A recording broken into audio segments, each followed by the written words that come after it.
Hello dear students, आज हम एक बहुत ही इम्पॉर्टेंट कंसेप्ट मैथ्स का लर्न करने जा रहे हैं। How to solve the equations, समीकरण हल करना। हम अपनी डेली लाइफ में इनसे डेली ही डील करते हैं, इक्वेशंस को बनाते हैं, उनको सॉल्व करते हैं, ऐसे ही करते हैं ना। तो देखिए मैथ्स की इक्वेशंस का क्या रूल है। देखिए बेटा, मैथ्स इक्वेशंस सबसे पहले फर्स्ट ऑफ ऑल ऐसे उनको कहा जाता है जिसमें दोनों पक्ष होते हैं। एक लेफ्ट हैंड साइड होती है आपके पास, फिर इक्वल होता है बीच में, और एक राइट हैंड साइड होती है। ये इस पैटर्न पे अगर हमें कोई चीज दी गई है then it is called an equation. अब हमने क्या समझना है इसके रूल्स। अगर इस साइड कोई चीज प्लस में है तो अगर हम उसे उधर की तरफ लेके जाएंगे तो ये माइनस में चेंज हो जाएगी, और ऐसे ही सेम वे अगर माइनस की इधर टर्म को आप इधर लेके जाना चाहते हैं तो वो प्लस में बदल जाएगी। इधर से इधर आएंगे तो plus minus, minus plus, both ways. ऐसे ही इनटू मल्टीप्लिकेशन जो है वो डिवीजन में चेंज हो जाएगा और डिवीजन मल्टीप्लिकेशन में। तो ये फर्स्ट रूल है इक्वेशंस का। आगे कुछ टर्म्स का मीनिंग समझते हैं। अगर हमें 5z दिया हुआ है, 5z, तो इसका मतलब है ये दोनों आपस में मल्टीप्लाई हो रहे हैं, 5 इंटू जेड। और इसके 5 के बाहर अगर कोई साइन नहीं है then it is plus 5 into Z. 5 जमा का जेड के साथ गुणा हो रहा है। ऐसे 5y का क्या मतलब है, 5 गुणा y। 5 भाग t का क्या मतलब है, 5 को t से भाग करो। y भाग 5 का क्या मतलब है, y को 5 से भाग करो। और बेटा हमने जब वेरिएबल्स और टर्म समझी थी तो हमने ये भी सीखा था कि अगर गुणा और भाग का निशान होता है तो ये सिर्फ एक ही टर्म मानी जाती है। गुणा और भाग जहाँ होते हैं तो ये दो दो टर्म्स नहीं मानी जाएंगी, ये एक ही टर्म है। जैसे यहाँ देखिए x प्लस 3, प्लस और माइनस अगर लगे हैं तो टर्म्स अलग हो जाती हैं। तो अब हमारे पास एक टर्म x है, एक टर्म 3 है। यहाँ पे इसकी दो टर्म्स हैं, 1 ये एंड 1 ये। ऐसे ही 7x प्लस 3, इसमें भी दो टर्म्स हैं आपके पास, एक 7x है, एक 3 है। यहाँ देखिए एक टर्म 7x अपॉन 5 है। ये तो गुणा और भाग हो रहा है ना, इससे 7/5 जो है 7 गुणा हो रहा है, 5 भाग हो रहा है, तो ये सारा मिला के एक टर्म है। और दूसरी टर्म इसकी कौन सी है, प्लस 3।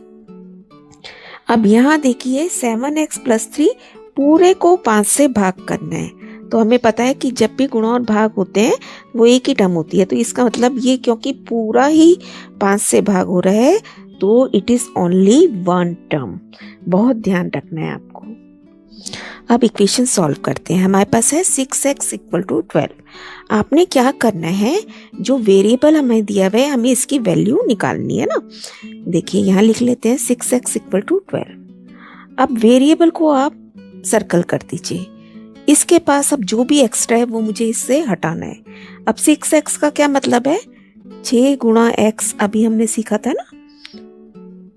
अब 6 इसके पास फालतू है तो x मुझे यहाँ चाहिए बस, और ये 6 इधर जाके गुणा किस में बदल जाएगा, भाग में। अब हम इसे सॉल्व करना आते हैं हमें, तो this is x equal to 2, हमारा आंसर हो गया। अब यहाँ करते हैं y अपॉन 5 इक्वल टू 10। ये तो क्लियर पता है हमें कि y को 5 से भाग करो। हमें सिर्फ y यहाँ रखना है और जो भाग का 5 है वो हटाना है, तो वो किस में बदल जाएगा, इधर जाके गुणा में। आंसर आ गया y इक्वल टू 50। नेक्स्ट देखिए 2x upon 3 equal to 18। x को आपने यही रखना है, बाकी सब इसके पास जो भी एक्स्ट्रा है वो हटा देना है। अब 3 क्या हो रहा है, भाग, तो 3 चला जाएगा गुणा में, और 2 क्या हो रहा था, गुणा, 2 हो गया भाग। अब इसे काट देंगे, 27 इज द आंसर। नेक्स्ट देखिए 7x माइनस 9 इक्वल टू 16। अब देखेंगे हमें यहाँ पहुंचना है। पहले आप इस पूरी टर्म को ही सर्कल कर लीजिए क्योंकि ये एक टर्म है 7x की, वेरिएबल के साथ वाली टर्म को। अब देखिए इसके पास क्या फालतू है, जो भी प्लस माइनस में फालतू है पहले उसे हटा देंगे, आगे इम्प्लाइज का साइन लगाएंगे। 7x ऐसे लिखा, -9 इधर जाके क्या बन गया, +9। अगले स्टेप पे 7x = 25। अब फिर से मैं x को सर्कल कर दूंगी। अब इसके पास क्या फालतू है, गुणा में 7, वो किसके पास बदल जाएगा, भाग हो जाएगा इधर जाके, और यही हमारा आंसर हो गया। ऐसे अब इसको करते हैं, देखिए 17 + 6p = 5। अब ये 6p को पूरे को ही हमने सर्कल कर दिया, तो फालतू क्या है मेरे पास, 17 प्लस, इसको इधर जाके माइनस कर देना है। पहले आप दूसरी साइड की जो टर्म है उसे पहले ही लिखा रहने देंगे, यहाँ से इसे लेके जा रहे हैं तो इसे हम बाद में लिखेंगे जिससे कंफ्यूजन ना हो। पहले 5 लिख दिया, और ये प्लस का 17 इधर जाके क्या बन गया, -17। अब 6p आपके पास आ गया, आपको पता है प्लस माइनस माइनस करेंगे और बड़ी टर्म का साइन लगाएंगे, घटा 12 आ गया हमारे पास। अब देखिए, अब मेरे को सिर्फ p यहाँ छोड़ना है, और 6 जो कि गुणा हो रहा है इधर जाके भाग में बदल गया। आंसर आ गया p = -2। इक्वेशंस बेटा इतना इम्पॉर्टेंट पार्ट है मैथ्स का कि अगर आपने ये सीख लिया तो समझ लीजिए आधा मैथ्स आपको आ गया है। अब सेम वे आपने अभी हमने देखा था, मैंने बताया था आपको कि गुणा और भाग में एक ही टर्म मानी जाती है। अब ये 2 और ब्रैकेट के अंदर ये पूरी टर्म है, तो इसका मतलब ये पूरी एक ही टर्म है।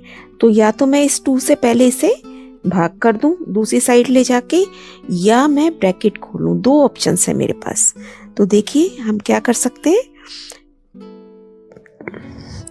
3y - 4 मैंने ऐसे ही लिखा, और ये जो बाहर पूरी ब्रैकेट से गुणा हो रहा था इसको 2 को भाग में ले गई उधर। अब मेरे पास बच गया 3y - 4 = 4। अब आपको पता है पहले मुझे -4 हटाना है यहाँ से, तो वो उधर जाके प्लस हो गया। अब आपको 3 हटाना है, भाग में चला जाएगा, ये आंसर आ गया। या हम इस क्वेश्चन को कैसे कर सकते थे, ब्रैकेट खोल लें पहले, है ना, मल्टीप्लिकेशन में है तो गुणा करना हमें आता ही है। 6y - 8 = 8। अब देखिए आप 6y को यहीं रखेंगे, -8 को उधर ले जाएंगे, ये बन गया 16। y = 16/6, जो कि 2 से कट जाएगा। Answer is 8/3। तो ये 2 तरीके के हैं इन क्वेश्चंस को सॉल्व करने के लिए। नेक्स्ट देखिए 5x + 3 / 7। अगेन ये पूरी टर्म 7 से डिवाइड हो रही है, तो सबसे पहले मैं इसे ही हटाऊंगी। हमारे पास क्या बन जाएगा, 5x + 3 = 2 × 7, दैट मीन्स 14। अब आप इसे सॉल्व कर सकते हैं। सबसे पहले हम क्या हटाएंगे, इसको यहीं रखना है, जो प्लस या माइनस हो रहा है उसे हटाएंगे पहले। तो 14 - 3 = 11, x = 11/5।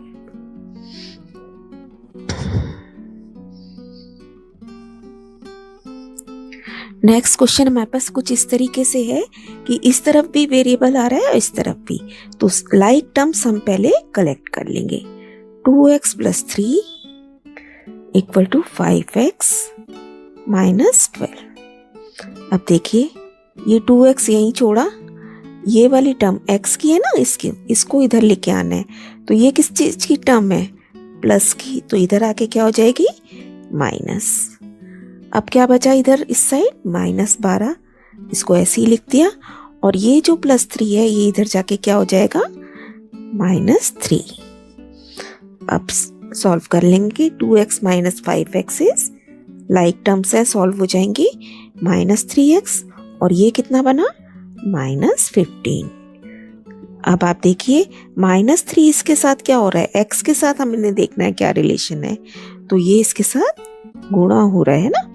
तो अब x को यहीं छोड़ोगे आप, -15 पहले लिखेंगे और बटे में -3, माइनस से माइनस कैंसिल हो गया, हमारे पास आंसर आ गया x = 5।